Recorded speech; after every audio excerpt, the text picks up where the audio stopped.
Hello guys! So for today's video is gagawa po tayo nitong level up spaghetti na napakadaling gawin at napakasarap kainin. So gumawa lang po tayo ng simpleng merienda for today. So of course magpainit muna tayo ng mantika. Ayan, and then pag mainit na yung mantika is magisa-gisa na po tayo ng ating bawang at sibuyas. So napakasimple lang naman pong gumawa ng ating spaghetti sauce. Ayan, so mekos-mekos lang at pag okay na ay maglagay na po tayo ng kahit anong available ingredients na meron po tayo. So since wala po kaming karne is of course, gagamit na naman po ulit tayo ng corned beef para dito sa ating spaghetti sauce. So pang merienda lang naman to, kaya okay na rin yan. So hinintay ko lang po yan na kumulo-kulo ng bahagya, and then nilagay ko na din po itong konting hotdog na natira dito sa aming ref. Ayan, and then mekos-mekos lang din yan hanggang sa maluto na yung ating corned beef at yung ating hotdog. Ayan, so after nyan is maglagay na din po tayo ng mga pampalasa. So asin, paminta, mga seasoning granules or kahit anong available na pampalasa na meron kayo dyan. So ayan, after nyan is mix-mix lang natin ulit, and then hintayin natin na tuluyan na talagang maluto yung ating corned beef at yung ating hotdog. At meron din po kaming available na spaghetti meat sauce. So nilagay na din namin yan, isang can ng spaghetti meat sauce. And then mix-mix lang din yan. Ayan. And then hintayin lang natin na kumulo din siya ng bahagya. So pag kumulo-kulo na po siya is maglagay na din po tayo ng ating spaghetti sauce. So itong spaghetti sauce ko po is good for 1.5 kilo siya na pasta. Pero yung pasta ko is around 1 kilo and 250 grams lang yata yun. So medyo madami to. So mekos-mekos lang natin yan ng maigi. Ayan, hanggang tuluyan na nga siyang mag-combine at kumulo. Ayan, okay na yan. Siyempre, tikman nyo para sure na tama talaga yung lasa niya. And then, after nyan, guys, is ilagay lang natin yan sa ating pasta. So, nagluto na ako kanina ng pasta. Ayan. So, hindi masyadong malambot yung pasta ko dyan kasi i-oven pa naman natin yan later. Ayan. So, konting mekos-mekos lang para magkaroon ng lasa itong ating pasta. Ayan. So, depende sa'yo kung gaano kadaming sauce ang gusto mong ilagay. So, naglagay na din pala ako dyan ng ordinary cheese. So, ordinaryong cheese lang yan.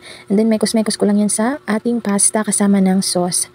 So, wag lang naman po natin masyadong sobrahan yung sauce kasi syempre, magdadagdag pa tayo ng white sauce dyan mamaya. Ayan. So, nalagyan-lagyan ko lang yan bahagya para okay na din siya. And then, after nyan is magluluto na po tayo ng ating white sauce. So, sa white sauce po natin is maglagay po muna tayo ng butter o kaya ng margarine. Depende kung ano yung available dyan sa inyo. At yung dami niya is depende din sa kung gaano kadaming white sauce ang gagawin mo. So, ayan.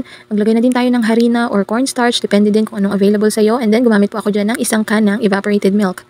So, siguraduhin lang po natin na talagang tunaw na yung ating cornstarch o yung harina. And then, pag kumulo-kulo na siya, is pwede na din po nating idagdag yung isang pack ng ating all-purpose flour. And then, mekos-mekos lang. And then, lagyan na din po natin yan ng konting-konting pampalasa lang. So, naglagay lang ako dyan ng konting asin at paminta. And then, naglagay din po ako dyan ng grated regular cheese. So, regular cheese lang yan. And then, imekos-mekos lang natin yan. At hintayin na matunaw yung mga cheese na nilagay natin. Ayan. So, hintayin natin na lumapot or depende sa'yo kung gaano ba kalapot ng white sauce ang gusto mo.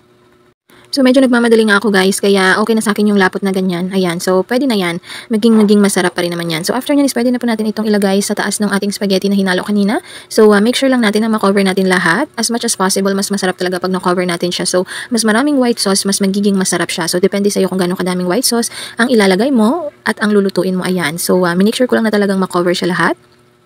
So, ayan, mas maganda talaga pag na-cover siya lahat. And then, naglagay din ako dyan ng quick melt. So, itong gamit ko is Danes na quick melt. So, first time ko yung gagamit nito at hindi ko sure kung ano yung kanyang magiging resulta. Pero, kahit ano pa yan, I'm very sure na magiging masarap pa rin itong ating level up na spaghetti. Ayan. So, make sure ko lang na makover siya lahat. So, after nito guys, is kailangan natin itong ilagay sa oven. So, yung oven is na-preheat ko na ng around 5 minutes and then to 50 degrees lang. And then, 15 to 20 minutes lang. Ayan. So, ilagay natin yan sa oven. And then, after 15 minutes, ganyan na po yung kanyang magiging itsura. Tingnan nyo naman.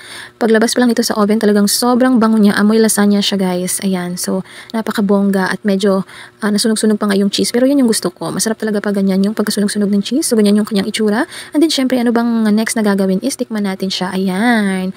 Itsura pa lang. Talagang nakakatakam na. At in fairness guys, talagang amoy lasagna siya. Sobrang bango at sobrang nakakatakam. Ayan. So, kailangan natin tikman para ma-sure natin na masarap. At talagang napakasarap niya guys. Talagang super nag-level up yung ating ordinaryong spaghetti. Napakasarap, must try guys. Talagang ganito na yung gagawin mo sa spaghetti mo pag na-try mo to. Ayan, so napakabongga. I'm glad na ginawa ko ito dahil talagang nasarapan yung aking pamilya. Ayan, so talagang bongga siya. So try nyo na guys, napakasarap talaga. That's all for today. Thank you so much for watching. See you on my next video.